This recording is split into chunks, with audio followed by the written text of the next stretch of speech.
तो दोस्तों, अब हम निकले नेक्स्ट टूर पर। तो हमने जाते जाते एक जगह स्टॉप लिया, वहाँ थोड़ी मस्ती की।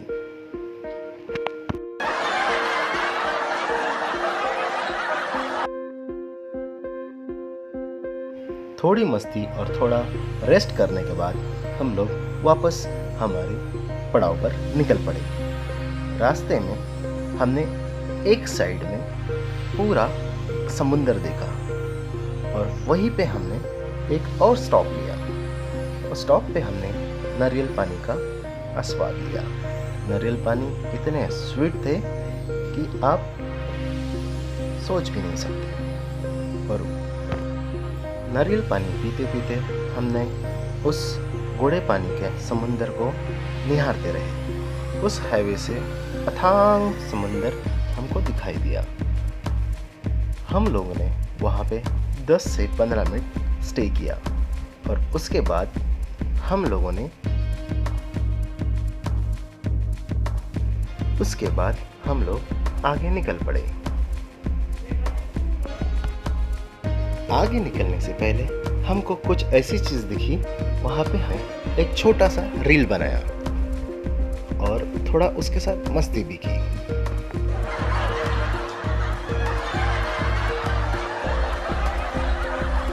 तो थोड़ा मस्ती होने के बाद हम लोग निकल पड़े।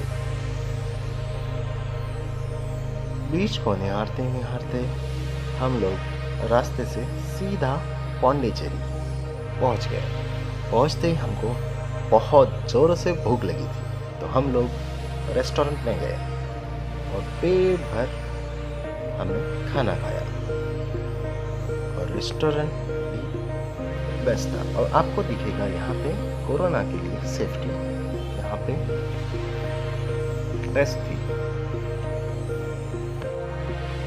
सभी लोग हम लोग होटल में गए। भूख जोरों से लगी थी, तो हमने सबसे पहले वेज बिरयानी बुलाई और खाने के लिए रेडी हो गए। बट वहाँ पे एक चीज़ देखने के लिए बहुत अच्छी मिली हम लोगों को कि जो प्लेट है, आप देख सकते हो, प्लेट रखने के बाद वहाँ केलों के पत्ते ये ज़रूर रखते हैं। मुझे ये चीज़ बहुत अच्छी लगी। और उसके बाद वहाँ पे हमने पेट भर के वेज बिरयानी खाई और फिर हम लोग निकल पड़े। तो अब हम पौंडीचेरी के रास्तों पर हैं।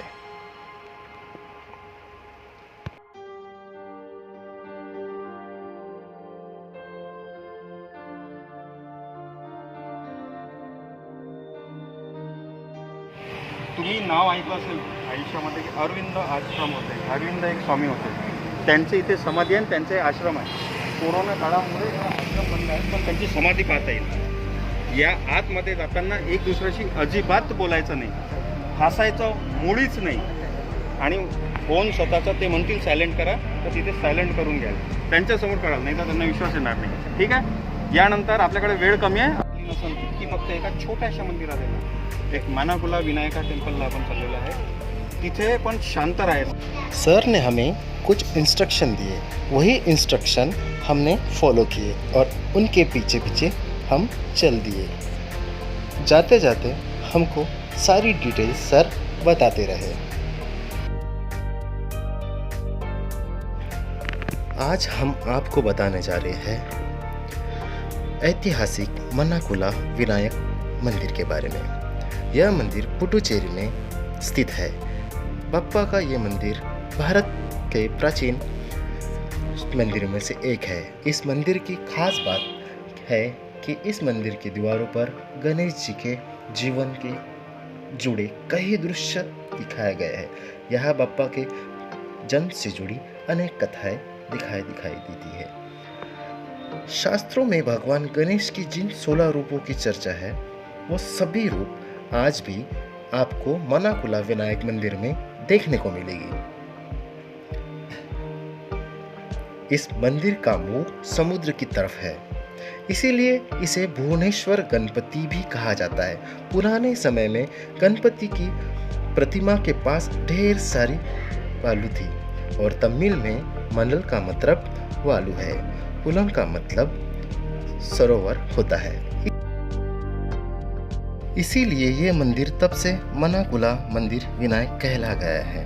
कहते हैं पुडुचेरी में फ्रांसीसी शासन के दौरान कई बार इस मंदिर पर हमले के प्रयास हुए हैं और कई बार मंदिर में स्थापित बप्पा की प्रतिमा को समुद्र में डुबाया गया है। मंदिर की पूजा में कई बार व्यवधान डालने की कोशिश की गई है। कहानी के माने तो एक बार एक फ्रेंच अफसर ने इस मंदिर की मूर्ति को तोड़ने का फरमान जारी किया था और कहा था कि मूर्ति को समुद्र में फेंक दिया जाए। काम करने वालों ने ऐसा ही किया और जब वो वापस आए तो देखा कि मूर्ति वही थी। फिर से यही किया गया और मूर्ति वापस समुद्र में फेंक दी गई।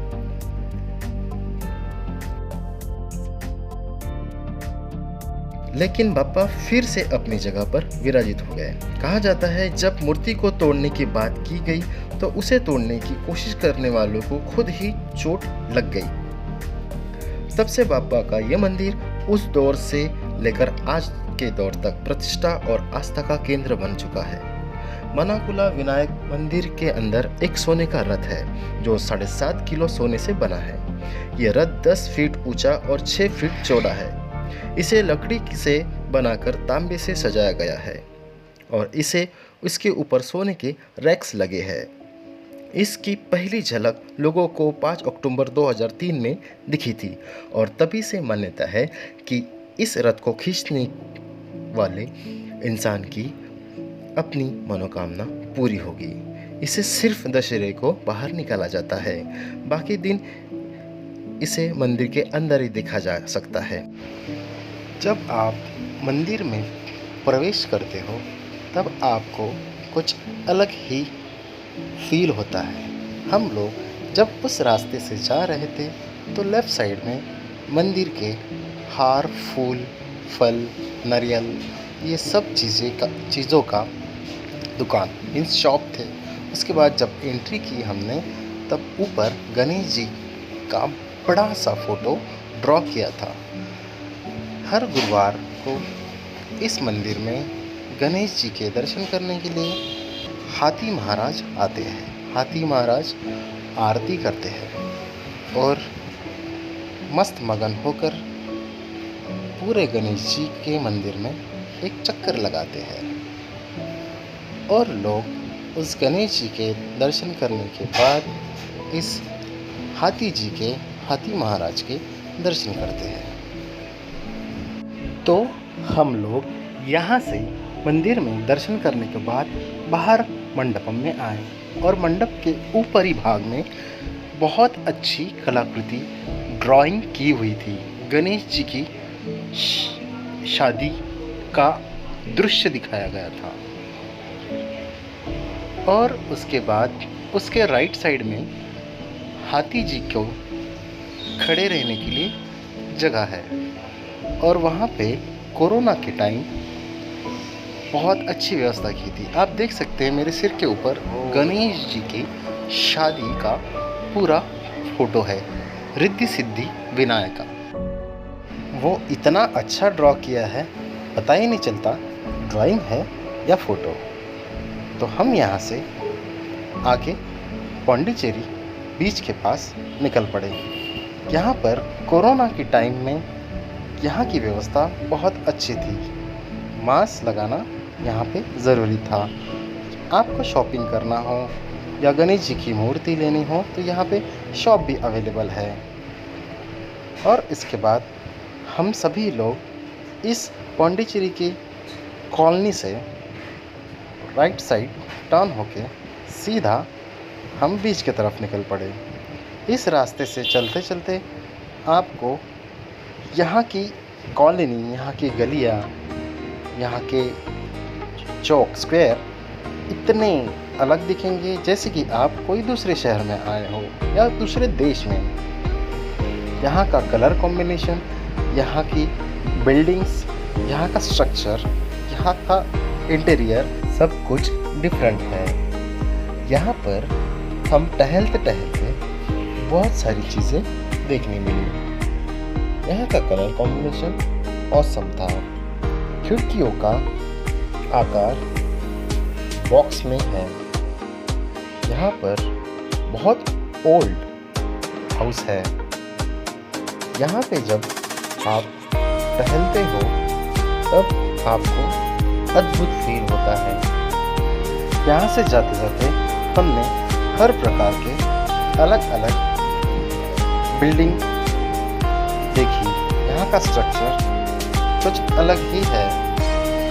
कलर्स कॉम्बिनेशन बहुत डिफरेंट है, देखते ही दिल खुश हो जाता है। यहाँ पर कॉफ़ी शॉप, कुछ अलग अलग बिल्डिंग्स, होटल्स, बीच का नज़ारा देखने लायक है। तो चले हम लोग बीच के पास पहुँच ही रहे हैं। इस रास्ते चलते चलते गलियाँ मिलेंगी, वहाँ पे कुछ खाने को मिलेगा। आप यहाँ पर टू व्हीलर से भी घूम सकते हैं। यहाँ पर आपको टू व्हीलर भी भाड़े से मिलती है और फोर व्हीलर भी। यहाँ से आपको पौंडीचेरी का एक व्यू दिखेगा जो एक सीधा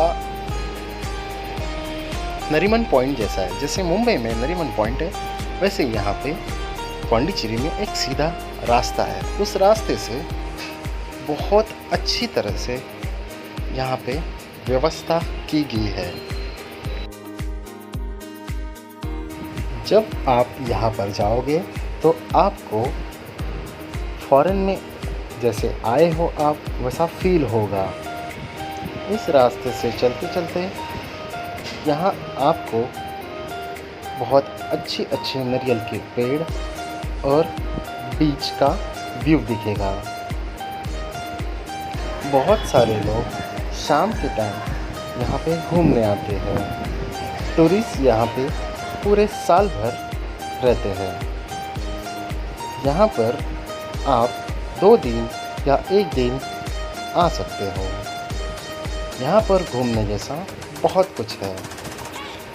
आप जब समंदर के पास जाते हो तो वहाँ पर आप फ़ोटो खींच सकते हो, फील कर सकते हो बीच का नज़ारा। तो यहाँ से हम वापस होटल के लिए रवाना हो गए और हम पहुँचते ही सबसे पहले होटल गए। होटल जाकर हमने पेट भर खाना खाया और खाना खाने के बाद हम होटल पे ही रूम पर जाकर सो गए, क्योंकि हमें दूसरे दिन और नेक्स्ट स्टेशन पे जाना था। तो दोस्तों, आपको ये ब्लॉग कैसा लगा आप ज़रूर बताइए। लाइक करें, कमेंट करें, सब्सक्राइब करें और आगे का ब्लॉग देखना ना भूलें। तो चलो मिलते हैं नेक्स्ट ब्लॉग में।